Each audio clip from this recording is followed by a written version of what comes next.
narito na naman tayo para sa isang napaka-sweet at nakakakilig na love story nila Kalingap Edu at Ate Viancy. Tulad mo ay aking makilala. Para sa pagpapatuloy ng ating love story ay andito nga tayo sa highlights ng birthday ni Ate Viancy. Dahil noong birthday niya ay napakaraming tao talaga ang dumating at nakisaya sa kanyang kaarawan. At ang araw na ito ay sobrang hindi talaga makakalimutan para sa lahat ng kanyang mga bisita, lalong-lalo na kay Viancy. Isa sa mga pinaka hindi makakalimutan ni Ate Viancy na pangyayari ay ang pagbibigay sa kanya ng message ng iba't ibang taong naging mahalaga sa kanyang buhay nitong nakaraang taon at mga dahilan kung bakit nandito siya sa kanyang kinalalagyan sa ngayon. At ang isa sa mga taong ito nga ay si Dr. Love. Hindi naman umibig. Ngayon, nung nakalapin na sila, natupad ang aking mga pangarap. At dito nagsimula ang magandang buhay ni Viancy dahil yan kay Ido. Si Ido po talaga ang naging dahilan. Wala siyang sponsor ng unang mga vlog namin, totoo lang. Wala po talaga. Naawa ako kay Viancy. Naawa din ako sa sarili ko. Ang ganda-ganda ng alaga ko, wala nang i-sponsor. Kaya, nung dumating si Ido sa buhay niya, ang daming sponsor na dumating. Nagpasalamat ako sa kanilang lahat. Ma'am Ana, from Japan, Sir Lito G, from G Group, Ma'am Ritzy, Sir Lito, Tita Ping, Tita Ping, Provido, Tita Ana, Tita Ana, lahat po. Sa mga hindi ko po nabanggit, pasensya na. Dahil hindi ko po may isa-isa. Sa lahat ng 80 followers, mga GC. Viancy, ito na Kita mahal. Nakaka-touch naman talaga ang alalahanin kung saan ang pinagmula ni Ate Viancy at kung titignan natin ay napakalayo na nga talaga ng kanyang narating kumpara noong unang nakilala pa lamang siya ni Dr. Love. At hindi naman mangyayari ang lahat ng mga blessings na natatanggap niya sa ngayon kung hindi dahil sa pag-discover sa kanya ni Dr. Love at pagkumbinsi nito kay Kalingap Rab na gawin siyang isang beneficiary ng Kalingap team. At dahil dito, isa sa mga taong napakahalaga sa buhay ni Viancy ay si Dr. Love. At ganon din naman si Dr. Love kay Ate Viancy dahil isa ito sa mga success na love team niya. Ano siguro na wishes ay nabanggit na sila, nila. Pero ang tanging prayer ko lang sa iyo ay makamit mo yung mga pangarap mo sa buhay. Kung ano yung pangarap mo para sa family mo. And alam ko naman na napakabuti mong bata kasi lumabas ka lang. kasi kung paano ka natagpuan ng Kalingap noon, ikaw pa rin yung the same Viancy na na-meet ko doon before. Yung Viancy na tahimik, magalang, and very mapagmahal sa family. So hanggang ngayon yung pa rin yung nakikita, hanggang ngayon yung pa rin yung mga characters na nakikita ko sa iyo. At alam ko yun din yung mga characters na nakita ng mga taong nagmamahal sa iyo, na nagsusuporta. Kaya ipagpatuloy mo lang yan at mag-grow ka pa rin mag-grow ka ng be a better person pa para mas alam ko dahil ng panahon na magiging ka rin blessing sa mga tao na sa paligid mo. At pagpatuloy mo rin pagiging Stop! Hindi ko naman akalain na hindi ko rin inaasahan.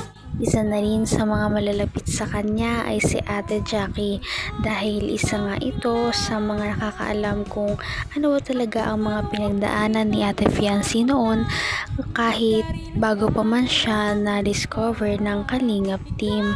At dahil dito, naging touchy talaga ang message ni Ate Jackie para kay Ate Viancy at marami talaga itong naalala ng mga bagay na talagang malapit nang makapagpaiyak kay Ate Fiancee dahil nga sa lungkot na pinagdaraanan nila dati. Ngunit masaya din naman talaga ang lahat na na-overcome na ni Fiancee ang mga panahon na iyon. At ngayon ay mas marami ng blessings na dumarating sa kanyang buhay. Di po sa inyong lahat na mga nandito ngayon sa nakisalok po sa kaarawan po ng anak ko. Ang tayong message ko lang sa iyo ng sana makapagtapos ka ng pag-aaral at bata ka pa, marami ka pang makakahalupilo ng mga tao sa mundo na iba-ibang ugali ng tao, pero sana ay magpakumbaba ka palagi sa sa araw-araw, sa buong buhay mo, kasi ang Panginoon laging nakaalalay sa atin mula noong na simula pa lang, di ba? Saka sana makapagtapos ka ng pag-aaral. Hindi po namin ina-expect ang ganitong selebrasyon talaga.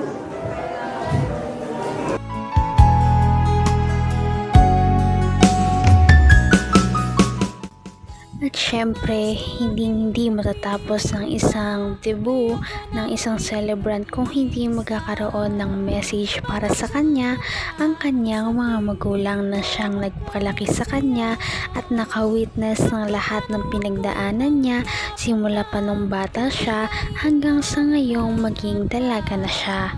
At kahit hindi pa nga ito debut ni Ate Fiancee, ay parang debut na niya nga ito dahil sobrang nakakatouch ang message sa kanya ng kanyang mga bisita, lalong-lalo na ng kanyang pamilya, dahil sila ang kasama ni Ate Fiancee sa hirap at ngayon ay medyo gumiginhawa na sila.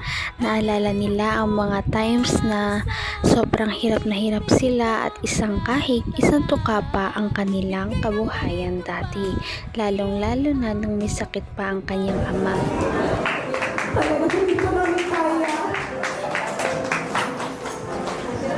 Hindi po namin kaya mag-ganitong celebrate. Talagang first time niya.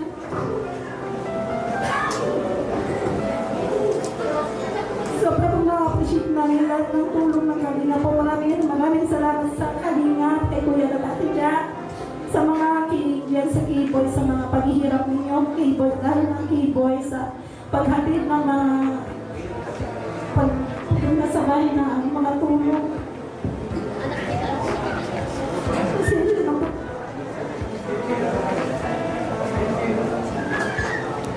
Na-appreciate ko po lahat ng pagmamahal nyo kay Fiancee, sa mga sponsor po, kay Kuya Bal po, maraming salamat Kuya Bal, sa lahat po sa inyo. Talagang hindi ko po masabi ang feelings ko kung masaya po. Hindi ka rin nag-alilangan pa, ikaw at ako. Kaya naman, hindi na naiwasan ng mama ni Ate Fiancee na talagang mapaluha at maiyak sa kanyang mga naalala noon dahil nga sa hirap ng kanilang buhay.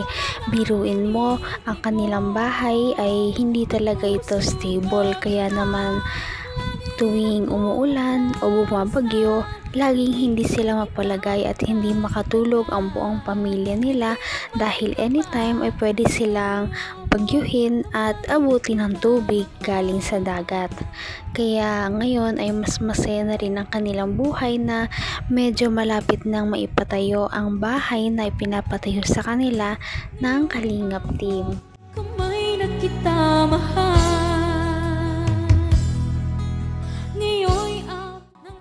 Napaka-sweet talaga nila at napakabait ng tambalang ito, kaya maraming sumusuporta. Kaya naman, sana ipatuloy natin silang suportahan at mahalin si Fiancee, si Kalingap Edu at ang Kalingap team. Yun lamang at maraming salamat sa panonood. Abangan natin kung magkakatuluyan ba talaga si Kalingap Edu at Fiancee. Hanggang sa muli! Bye!